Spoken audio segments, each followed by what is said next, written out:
Well, let's start. Um, First, let me remind you that today is quiz 4. So it's available all day. Some people have taken it already.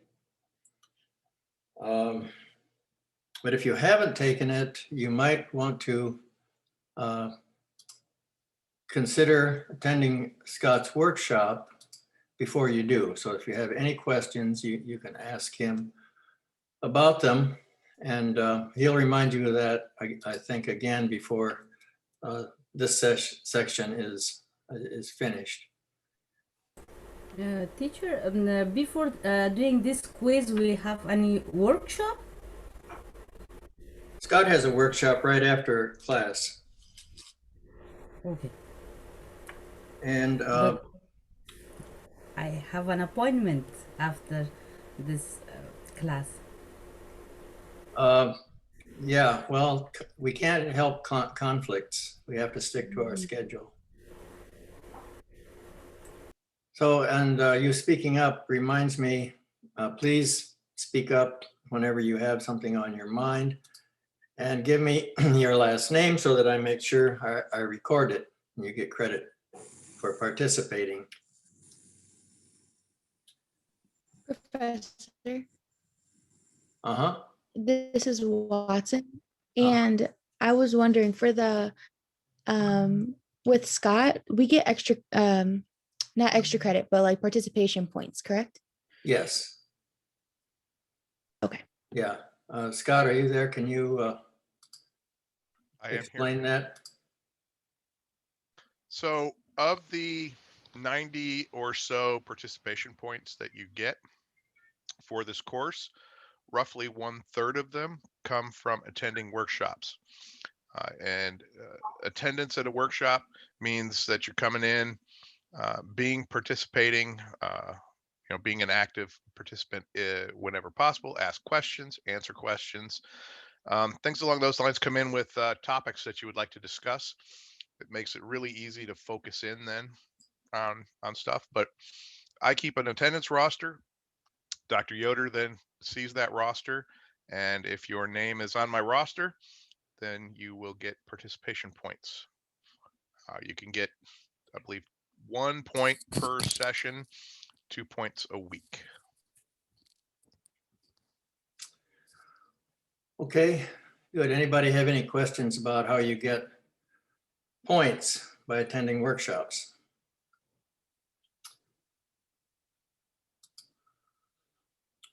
All right, I want to share my screen with you.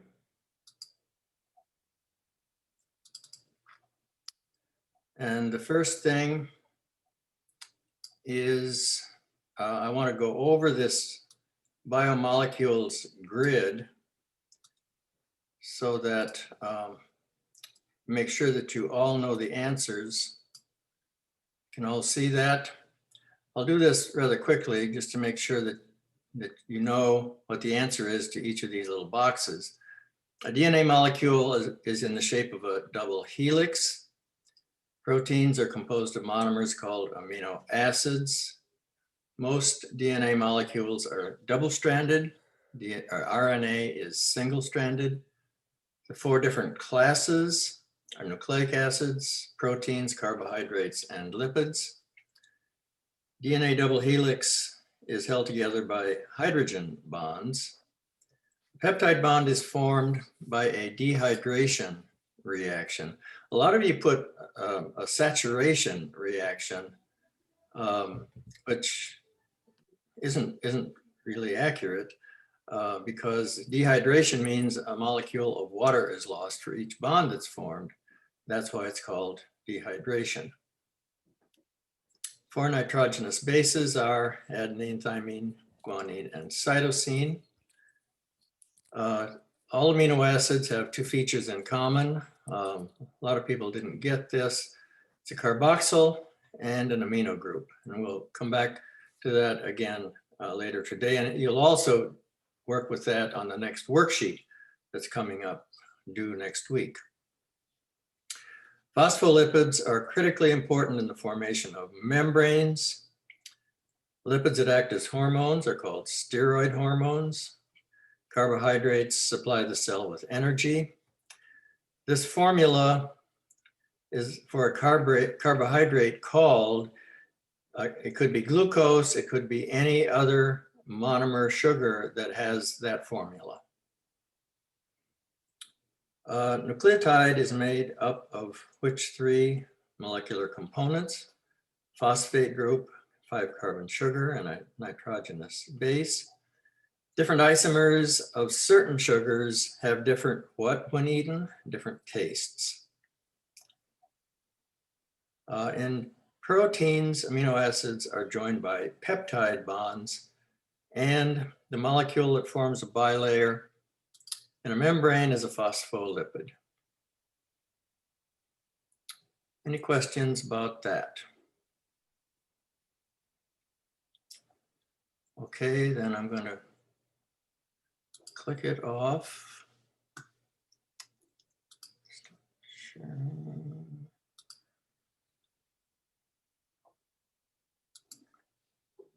And I'd like to move on then to the main part.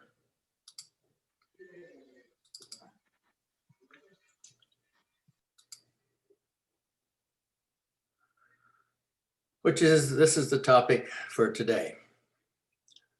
DNA, RNA, transcription, translation, leading to protein synthesis. Proteins are the end result of all these processes. They're the workhorses of the cell. The nucleic acids really don't do much other than store information and translate it, but the proteins do the work. And the case in point is the protein that we're going to be talking a lot about very soon, the CFTR protein. And we're going to follow that all the way from the encoding of that protein in DNA, all the way to its the final location of the protein in the plasma membrane. And as indicated before, the function of this protein is to transport chloride ions. But first, we're going to consider, how does DNA replicate? When a cell divides, all of the DNA has to be copied, and copied accurately. So we're going to spend considerable time thinking about, how does this happen?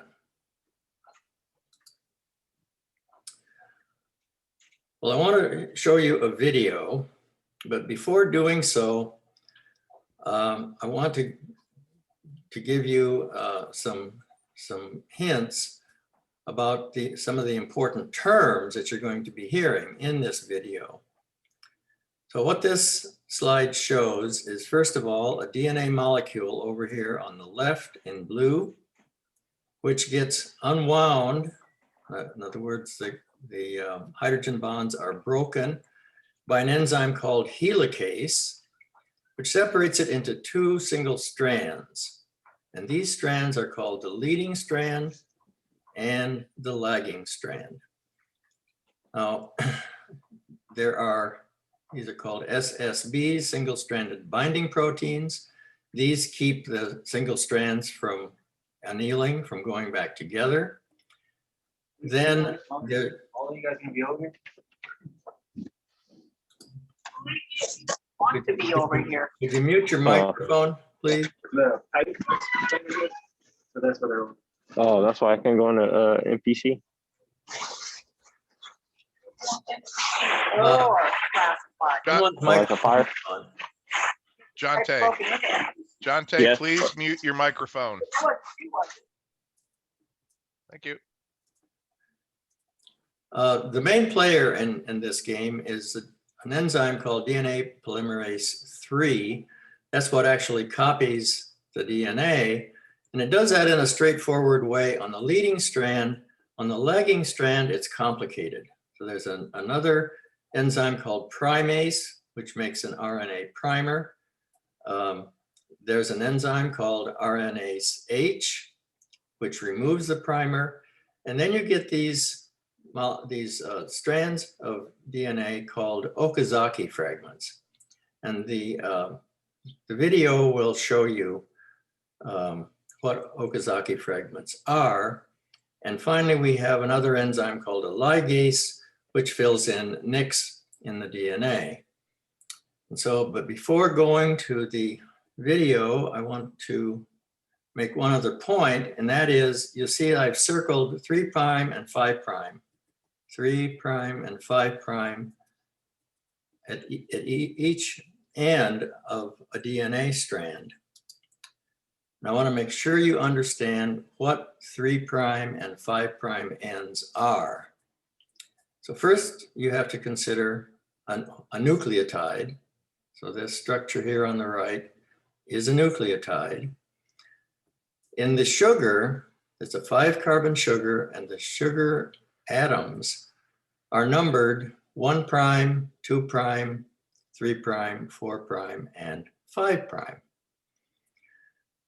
So if you just think about the 5' end going over here to the left, every phosphate is joined to another sugar until you come to the end. And then there's a free phosphate group at the 5' end.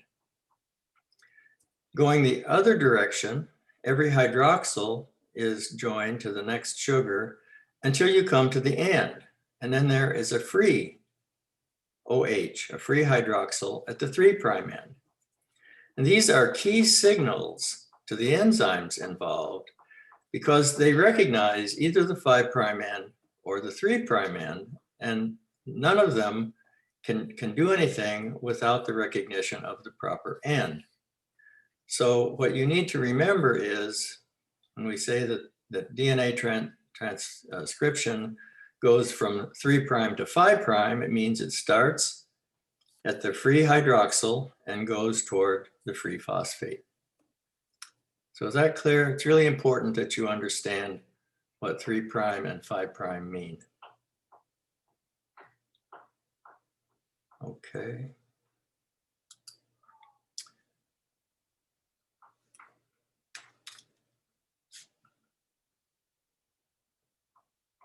Now I want to go back.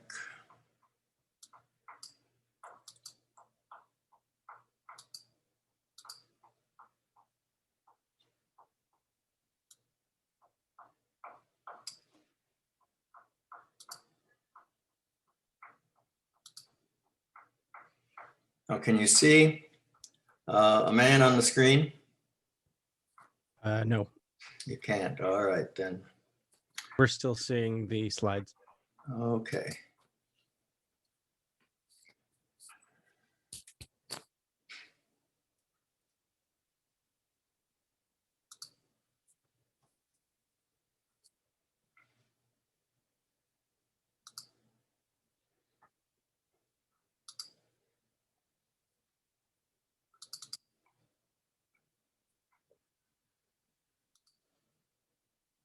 Now, do you see it? Yes. Okay.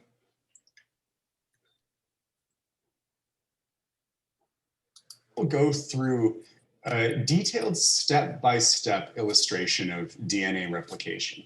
And what I've done here is I've listed all of the enzymes and proteins that are involved in this process. All of them serve an important purpose. And so we'll go through step by step in order to see how each of them comes into play. So the first step that happens is something called DNA helicase comes. And what it does, it's a 6-piece protein structure. You probably don't have to remember that. But essentially what it does is it unwinds the double helix. So here we have the 2 strands of DNA. And the helicase comes in and it essentially separates these strands. When it does that, these 2 strands serve as template strands. And the process is semi-conservative. That's an important vocabulary word. And what it means is that when we build new strands, we're going to build a new strand here, and we're going to build a new strand down here as well. The original DNA becomes the template strand for each of these pairs. And it's semi-conservative because each new double-stranded DNA segment contains half of the original DNA and half of the new DNA. So it's not fully conservative because you build new components, but it is semi-conservative because half of the new double-stranded DNA is the original DNA strand. So when helicase comes in, it separates the two strands, and this forms what is called a replication fork. The replication fork is obviously fork-shaped like that. And what will happen is the replication will now be allowed to proceed on these strands because we have separated them and thus allowed other enzymes to have access. So helicase, it unwinds the helix essentially. It takes the helix and breaks it into its two substituent components. And those two components then serve as the template strand for the rest of the replication process. Next come single-stranded binding proteins, or SSBs. SSBs are necessary because remember that there is a strong favorable interaction between the base pairs on one strand and the base pairs on the other strand. Remember, these are complementary to each other. And so there is an incentive for them to get back together and bind with those hydrogen bonds. So in order to prevent that from happening, we have these small tetramers called single-stranded binding proteins, SSBs. And the SSBs essentially stabilize these so that they don't end up annealing, joining back together. And that's very important. They prevent the annealing so that these two stay separate. And some of them will show up down here like this. Essentially, they just bind to each template strand, each single-stranded template component. And this is important because it prevents the annealing and thus allows these two strands to be separate and allows the replication process to continue to move forward. And so SSBs are there to stabilize the strands and prevent the annealing. As the process continues, as the primase and polymerase come along, they'll simply be displaced as soon as the polymerase shows up. But these are necessary in the earlier parts in order to make sure that these two strands don't come back together after they've been separated by the helicase. So we've gotten the first two out of the way. The helicase separates the strands, and then the SSBs come in and they maintain them in separate components so that they don't come back together and anneal or re-anneal. And then what happens is that DNA polymerase doesn't just start out of nowhere. What it needs is a primer. And a primer is a short segment of RNA. It's a small segment of RNA that will show up, and it will be small numbers. It could be 5, it could be 15 base pairs long. But essentially, a primer is a short RNA component that allows the polymerase to come and bind. So here we'll draw a primer here as well. So the primase shows up in order to produce the short RNA primer segments. And these primer segments then allow for the polymerase to come and start the replication process. So primase creates these RNA primers. They're required to start the replication. And then the big player, which is DNA polymerase, will come along. Remember that the directionality of replication is read up and write down. And so when it's reading from the template strand, it's going to be reading in the 3 to 5 direction. So this primer here will allow replication to continue in this direction. This one, because this is the 3 end and this is the 5 end on this strand, will allow replication to continue in that direction. So replication always starts at the 3 end and moves toward the 5 end of the template strand. The next step then is that DNA polymerase arrives. And this isn't an exactly faithful depiction of DNA polymerase, but you get the essential idea that it's something that connects to the template strand. And what it will do is it will essentially move along and produce more and more DNA. And so the polymerase will move in this direction and it will add bases that are complementary to our template strand. Every time that it encounters one of these SSBs, the SSB will simply be displaced and move away. So here's our polymerase on this end, and it will come along and it has a little attachment there. And essentially this will come along and it will continue to produce nucleotides that are complementary to the parent or template strand. And again, when it encounters the SSBs, they start to disappear. And this process will continue for a while. And so it will just continue to move. Remember that it reads in the 3 to 5 direction, but the new strand will be produced in the 5 to 3 direction. So this will be the 5' end of this, and the new strand will have a 3' end over here that it will continue building toward. Whereas here, the 5' end will be first, and it will continue to build toward the 3' end of the new strand. Remember that this new strand will be anti-parallel to the template strand. So what is the 3' direction of the new strand? It will be going in the 5' direction of the template strand. And so this will continue to happen, and it will build on more and more bases for quite some time. And then we'll get to a point where we encounter one difficulty. And so we'll just build this up to the end or so like that. What is happening here is that as this moves along, the helicase will continue to unwind the 2 strands. And as it does that, what you'll notice is that it will separate. So now let's just say that our parent strand is getting wider. Notice that this polymerase can continue to build into the strand.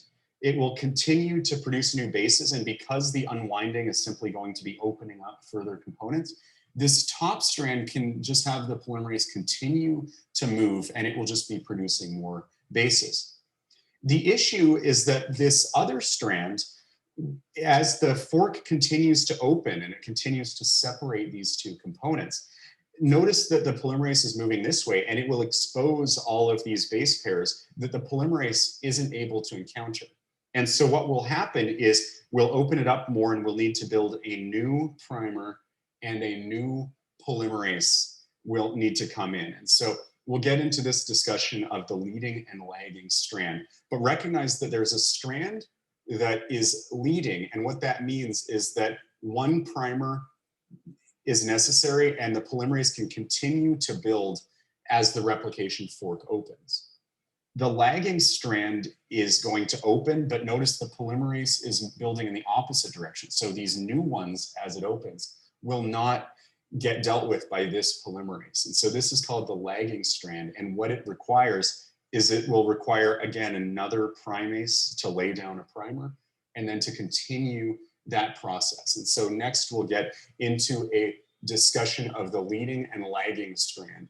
And that will then bring us into a discussion of RNase H, which is also known as DNA polymerase 1, and DNA ligase. And these are pretty much only necessary for this lagging strand that cannot continuously build as the replication fork opens. And so we'll discuss that. We'll draw this component. We'll redraw it so that the lagging strand becomes clear. And then the discussion will be complete, and you'll understand the replication process, how it's fairly continuous in this way, but it's discontinuous in that direction. So what we've done here is we've now advanced this replication fork. So the helicase has continued to unwind these strands. And so it opens up a new region of these 2 template strands that can now be replicated.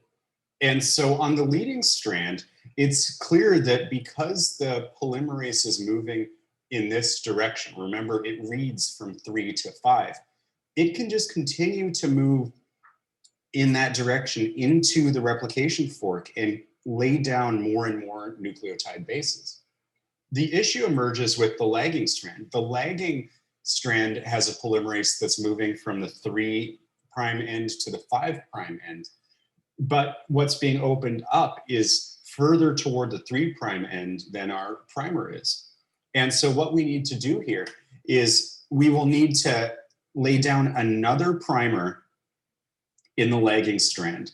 And then from that primer, we'll end up getting a new polymerase that shows up. And this polymerase will build on these bases up until it gets to the point where it meets the previous primer. This is called an Okazaki fragment. And it is something that only occurs with the lagging strand because the replication fork is opening and exposing bases from the template strand that are on the opposite side of the direction that the polymerase is going. And this is a discontinuous process, whereas the leading strand can continuously build more and more nucleotides that are complementary to the template strand as the fork opens. The lagging strand is unable to do that. And so you end up with a lot of Okazaki fragments. And this necessitates two other enzymes that we will encounter. And so the first one that we'll deal with is RNase H, or it could be called DNA polymerase 1. And the job of that is to simply remove the primer as the DNA polymerase 3 approaches this old primer. And so what it will do is the RNase H will then essentially eliminate that primer. And then the polymerase, the DNA polymerase 3 will continue to move forward up until it reaches the existing part of the DNA strand. But DNA polymerase 3 by itself is incapable of joining with an already existing strand of newly made DNA.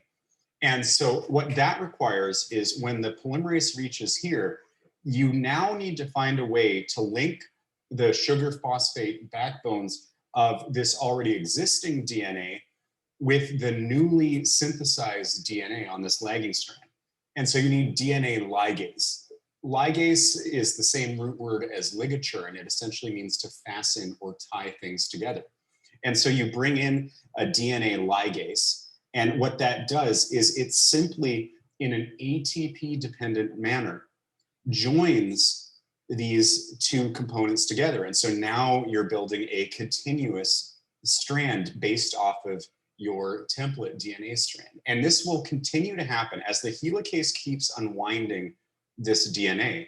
What will happen is now we will need to lay down another primer, and then we'll build another Okazaki fragment, and it will continue to happen. So the lagging strand requires the use of RNase H and DNA ligase. And that is a consistent theme with the lagging strand. It's a very discontinuous process. The leading strand will only need RNase H. Remember, that's also DNA polymerase 1. It will only need it once because the polymerase 3 is just continuously laying down bases in the direction of the replication fork. So that's the big distinction between the leading strand and the lagging strand. And notice that the process of DNA replication is semi-conservative because we're building a new strand, but we're conserving the parent or template strand. And so it's semi-conservative. Half of this new double-stranded DNA comes from the original double-stranded DNA. There's also another word that we have to use, and this is semi-discontinuous. What that means is that the synthesis of the leading strand is continuous. It just keeps going. The polymerase can continue to move from the 3 to 5 direction. Remember that it's producing this new strand starting over here with the 5' end and going over to the 3' end here. It can continue to do this. And so it's continuous there. But the other half of it is discontinuous. It has to lay down new primer, produce an Okazaki fragment, get rid of that previous primer, and then join the newly synthesized strand with the previously synthesized one using a DNA ligase. And so that is a discontinuous process. So half of it is discontinuous and half of it is continuous. And so that means that the DNA replication is called semi-discontinuous because half of it is discontinuous and the other half is continuous. And as long as you understand that the lagging strand necessitates laying down more primer, having polymerase build more of these Okazaki fragments, and eventually joining them to the other bases we've produced with the DNA ligase, then you'll be able to understand the semi-discontinuous nature of DNA replication. And remember, this is what happens when cells are dividing in, for example, mitosis. And so DNA replication is something that you use not when you're trying to move from DNA to protein, but instead when you're trying to replicate DNA. And usually that is when you're forming new cells or having cells divide, and thus more DNA will be necessary. But remember the leading and lagging strand, remember the different enzymes that can be involved, and remember the semi-discontinuous nature of it, that one of them is discontinuous and the other can just continue producing new bases all the way as the replication fork opens and exposes more of these template strands.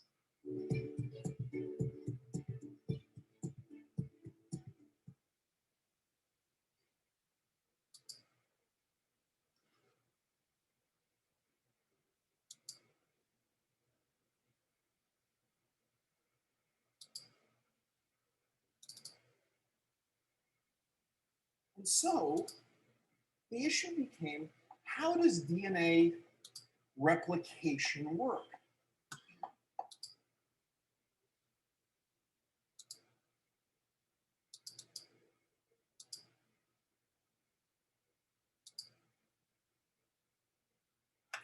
Okay, are you back with me? See this slide? Yep. Okay, this is the one that I showed you as a prelude to that video. I wanted to introduce you to all these terms, and now you've been exposed to them.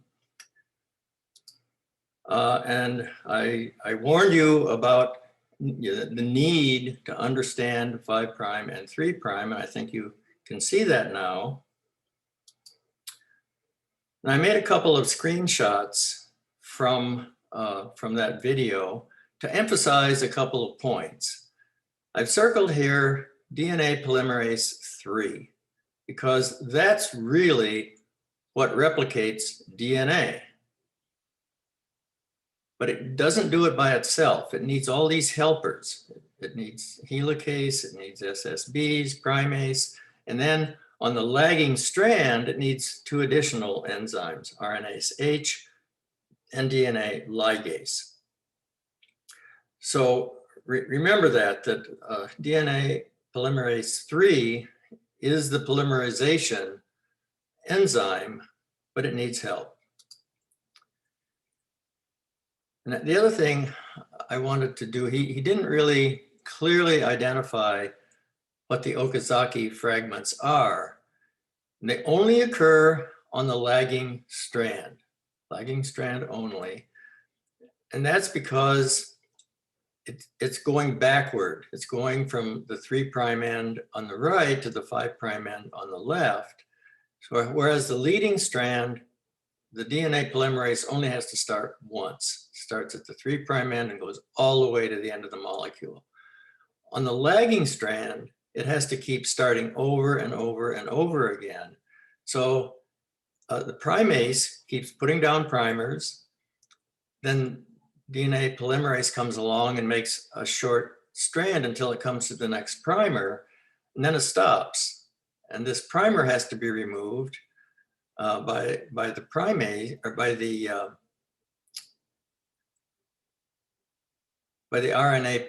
RNase H, and then DNA polymerase can keep on going.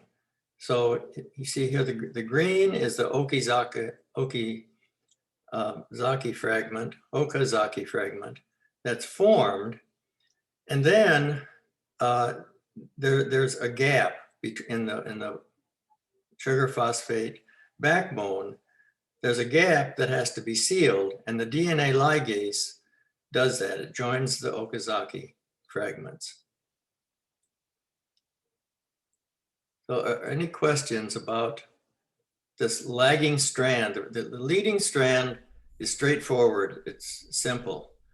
The lagging strand is complicated, and it involves these Okazaki fragments and the enzyme RNase H and the DNA ligase. Teacher, I have a question about the leading strand. the leading strand is continuously mated without any fragments, without any Okazaki fragments, just in lagging strand is happen. That's right. Yes, it's only the lagging strand that needs the extra primers. The leading strand only needs one primer at the beginning, whereas a lagging strand needs primers repeatedly. Thank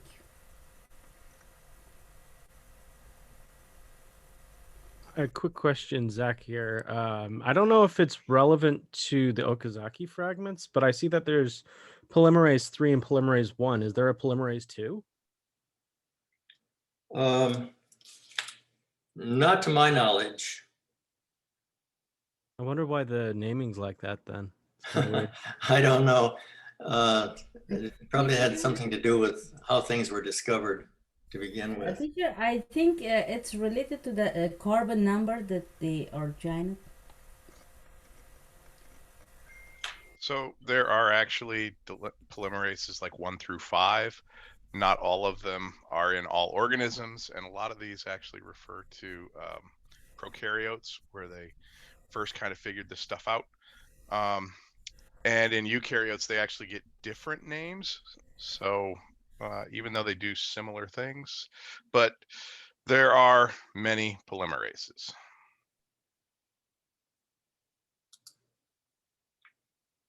Okay, thanks, Scott. So this is just a close-up of the formation of Okazaki fragments. And let's keep moving. So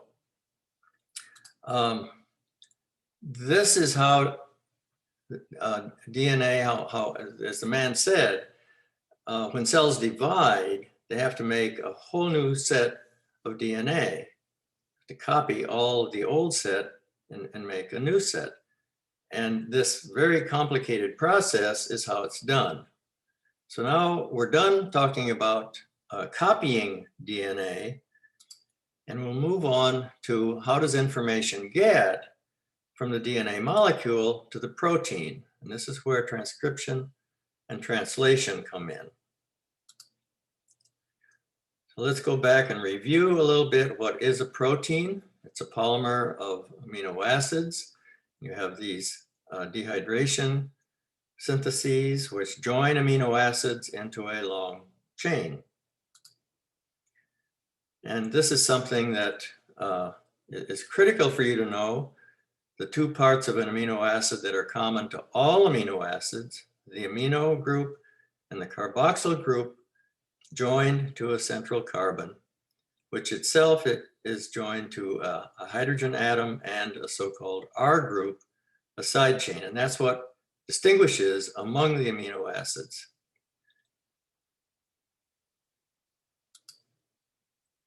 And again, here are all the 20 amino acids that are found in proteins.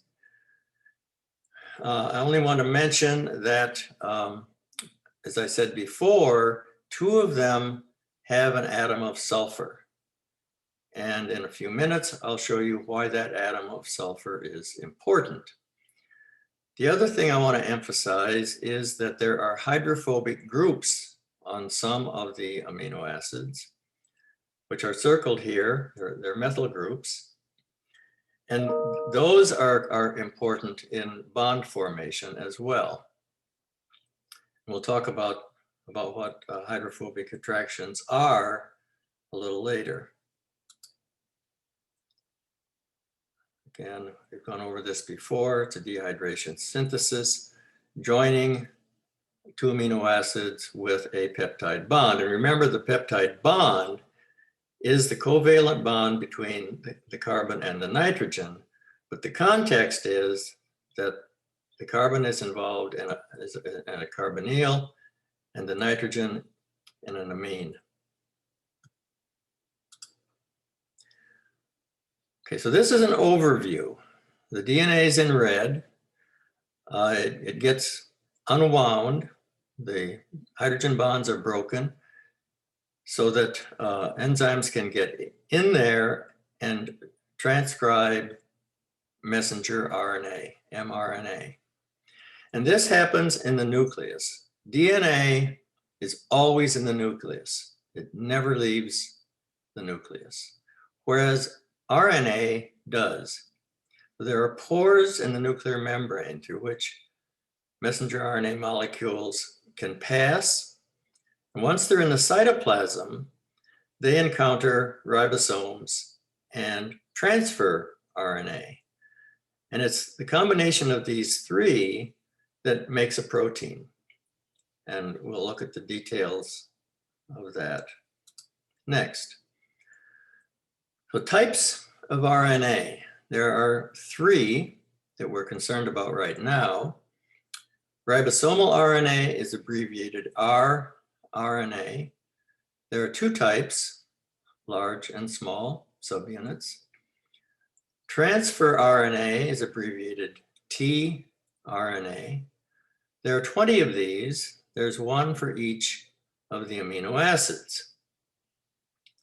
Then there's messenger RNA, abbreviated mRNA, and there are thousands. There is at least one for each protein. There can be more, but each protein has at least one corresponding messenger RNA. Down here you can see them, the three types illustrated. On the right is a transfer RNA. So you can see that the three-letter code is at one end of the molecule. And on the other end, remember this, is an amino acid. This is one of the 20 amino acids. And which one is specified by this code? So this code matches up with the messenger RNA. The code on the transfer RNA matches up with the bases on the messenger RNA. So here, for example, you have a purple, yellow, and red. That would match up with purple, yellow, and red on the messenger. This is the sugar phosphate backbone, and these are the four bases, A, T, G, and C. And once this happens, it all happens within the ribosomal RNA. We'll go on and look at that. This just illustrates again that the DNA gets unwound and messenger RNA is copied from the DNA template. So here on the upper left of this diagram are the three types of RNA: the message, the tRNA, that transfers amino acids, and the ribosomal subunits. So if you move to the right, they all come together. The two subunits of ribosomal RNA package in the messenger RNA, and then the transfer RNA comes in and designates which amino acid comes next. So in this diagram, this shows amino acid 1. And then as the ribosome moves down the message, it keeps adding, as the codons here on the message call for new transfer RNAs, new amino acids are added. So you have amino acid 1 was the first one, and then 2, 3, 4, and 5, and it just keeps going until it comes to a stop codon.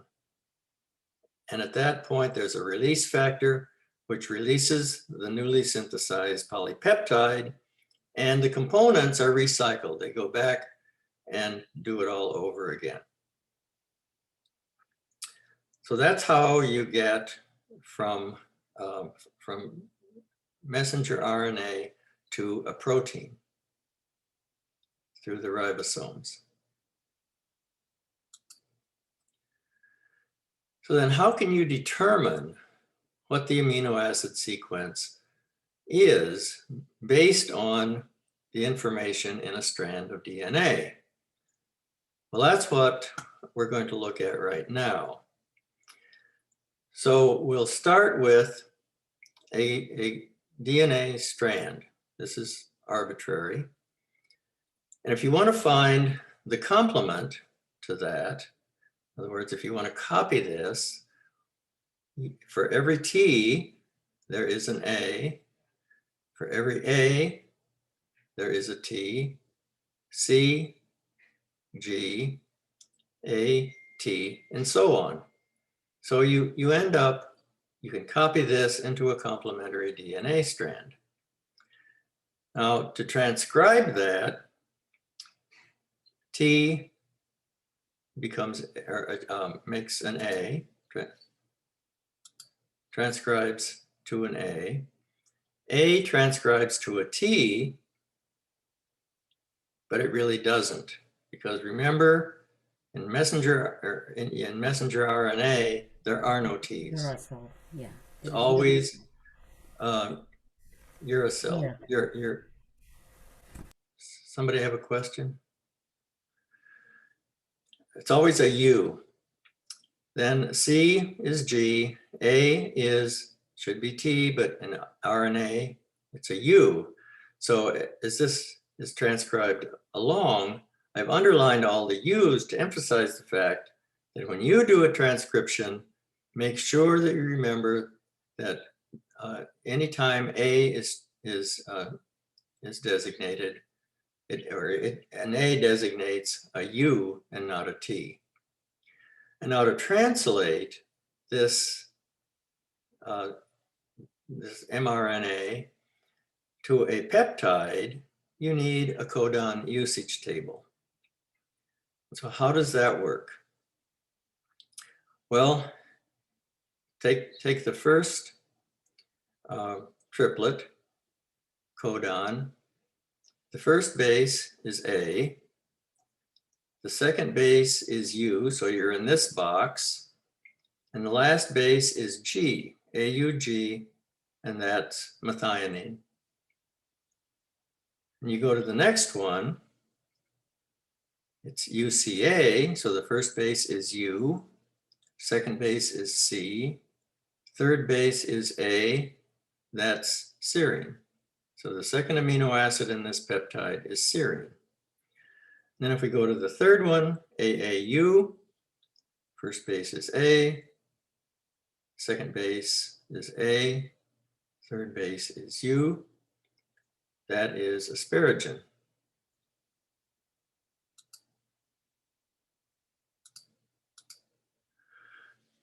And so on until finally we get down to the last one, UGA, first base is U, second base is G, third base is A, UGA is a stop codon.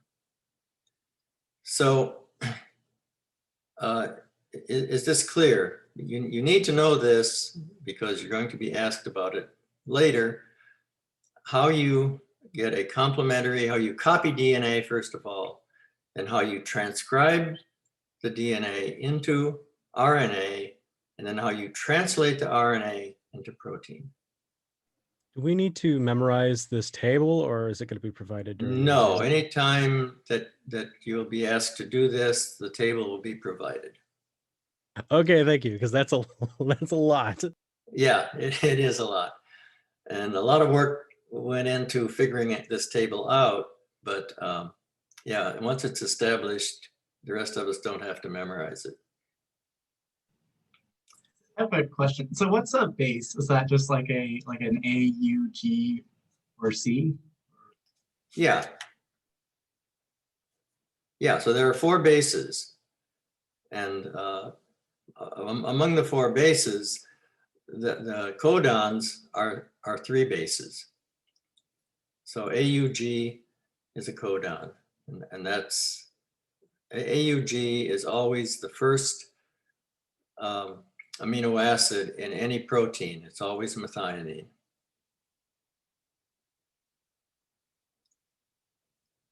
Okay, anything else? Everybody understand it? Crystal clear? You need to.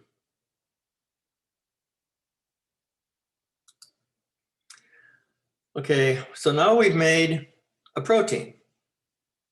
So what we've done is strung together a series of amino acids into a polypeptide. And that's called primary structure. Just the linkage of amino acids by peptide bonds. But a primary structure is inert. It doesn't do anything. It has no activity. So it has to get, this chain of amino acids has to get folded into a specific configuration so that it will have enzymatic activity. And that's done by a series of bondings. So there can be secondary structure. That can either be a helix or what's called a pleated sheet. And these structures are held together by hydrogen bonds, which you can see the dotted lines. And it's always a dotted line between a hydrogen and an oxygen. Hydrogen, oxygen, hydrogen, oxygen. That holds these chains of amino acids together. Then they can fold further into what's called a tertiary structure. And there's yet another level of organization called quaternary structure. So this just illustrates the primary structure again. It's amino acids linked together, going on, starting with an amino end and ending with a carboxyl end. The secondary structure can either be an alpha helix or a beta plated sheet. Again, these are cross-linked by hydrogen bonds. Now, when we come to tertiary structure, there are 4 types of bonds. There are the hydrogen bonds, which we've talked about a lot. There are hydrophobic interactions. There are what are called disulfide bridges. And remember, I told you 2 of the amino acids have sulfur atoms in them. These sulfur atoms can make a covalent bond, a very strong bond, and cross-link the chain. And then there are ionic bonds, where for example here is an amino group which has a plus charge, and an oxygen which has a minus charge. Those 2 attract and make an ionic bond. So remember how salt is formed. Salt is formed between a positively charged ion and a negatively charged ion. The same phenomenon is going on here in protein folding. Now, all these bonds are fairly clear, easy to understand how they happen, but hydrophobic interaction isn't, at least to me, it's not straightforward. So let's consider, what is a hydrophobic interaction? Well, it turns out that a so-called hydrophobe is a molecule that does not like water. And so if it finds itself in water, it surrounds itself with water, but it doesn't like it. So to escape the water, 2 hydrophobe molecules will attract each other. So here's one with 8 water molecules. Here's another one with 8 molecules. When they get together, they can shed some of the water and bond to each other. They're attracted to each other because of their dislike of water. So together, these 2 molecules have less contact with water.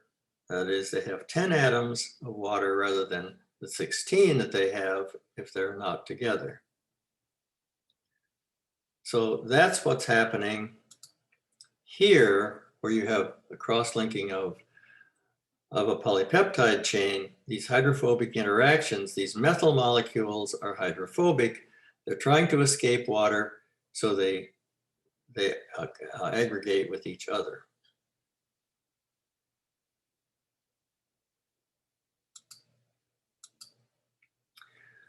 Now, quaternary structure is always made up of individual polypeptide chains. So these are not cross-linked within the chain, they're cross-linked between chains. And what this is showing is a molecule of hemoglobin, which has 2 beta chains and 2 alpha chains. So these are 4 different polypeptide chains held together by hydrogen bonds and disulfide bridges.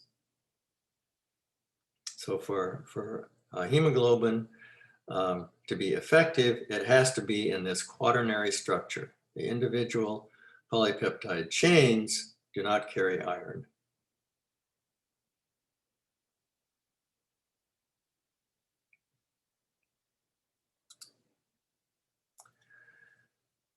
This is, I just made a little table to summarize the types of bonds and their characteristics. So a primary peptide chain is just a linear amino acid sequence with covalent bonds, very strong bonding in the primary chain. Secondary structure involves alpha helices and beta pleated sheets. These are held together by hydrogen bonds. Tertiary structure involves hydrogen bonds, hydrophobic attractions between, in this case, methyl groups, disulfide bridges, which are covalent. They're very strong compared to the others, and ionic bonds, where you have ions of different charges attracting each other. The quaternary structure always involves more than one polypeptide chain. An example is hemoglobin, which has 2 alphas and 2 beta chains. And the important thing to remember in quaternary structure, the bonds are either hydrogen or disulfide bridges.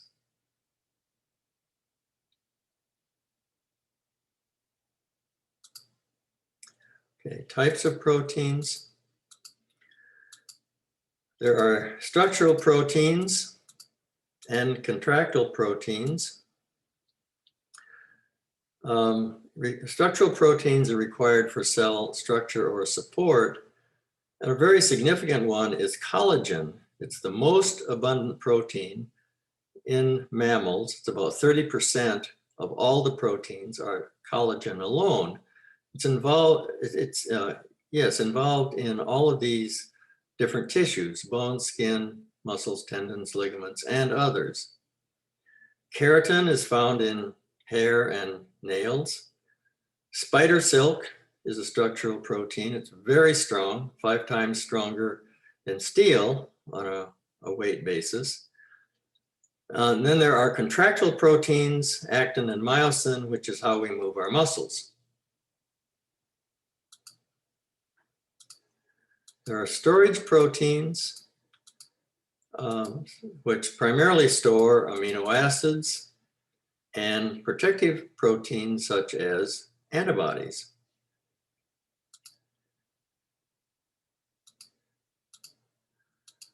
Transport proteins move other molecules around. So for example, hemoglobin moves oxygen. There are membrane transport proteins. We've already talked about one, the cystic fibrosis transport protein transports chloride ions across the membrane. There are signal proteins, such as hormones like insulin. Hormones are molecules that are made in one place and act in another place, so that is a signal.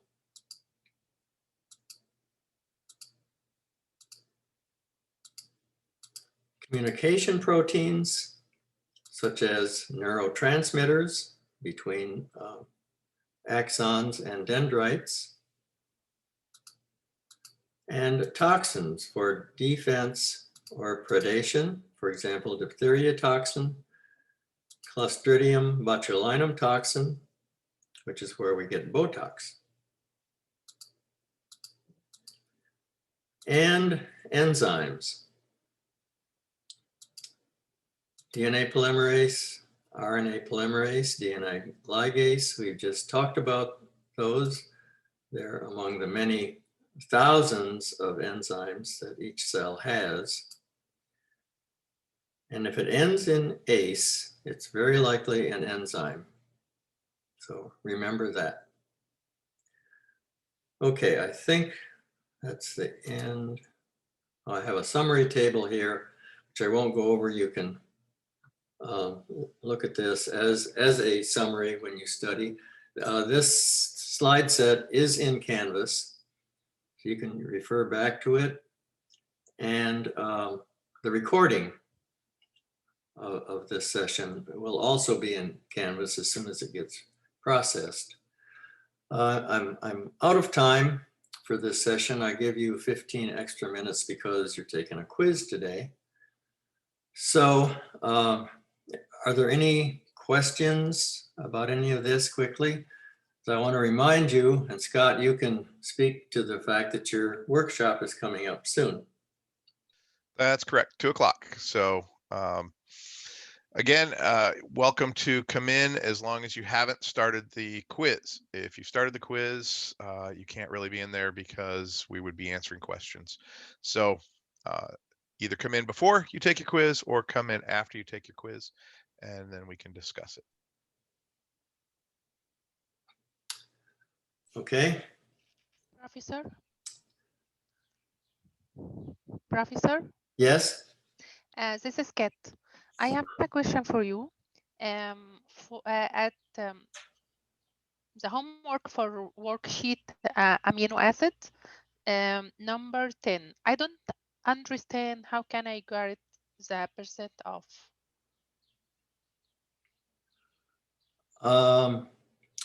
That's a good question to ask Scott in the workshop. I don't actually have the worksheet in front of me at the moment, but if I understand the question you're referring to, you're asked to, you're given a percentage of one of the bases, and then you're asked to calculate what the other percentages are. When you do that on the basis of what percent you know, so for example, A's and T's are about 30%, and G's and C's, as I remember, are about 19%. So based on that knowledge, you should be able to calculate the answers to number 10. Oh, okay. Thank you. Uh-huh. So you can actually look up Chargaff's rule. It's in your slides, and you'll find a lot online. It is really, really simple. It may seem complicated at first, but it's really very simple. And yes, I will be happy to explain Chargaff's rule in workshop. Okay, sounds good. Thank you.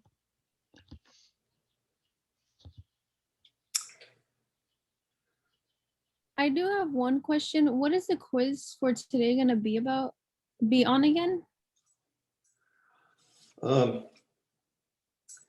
It covers the last 2 lectures, which were biomolecules and DNA and RNA structure. So the last 2 lectures preceding this one. Okay, thank you. Yeah, so you'll find those slide sets in the canister. You'll find the recordings of those lectures in your Canvas canister. And so, yes, I would strongly urge you, in addition to going to workshop, to review the recording and the slide set before you take the quiz.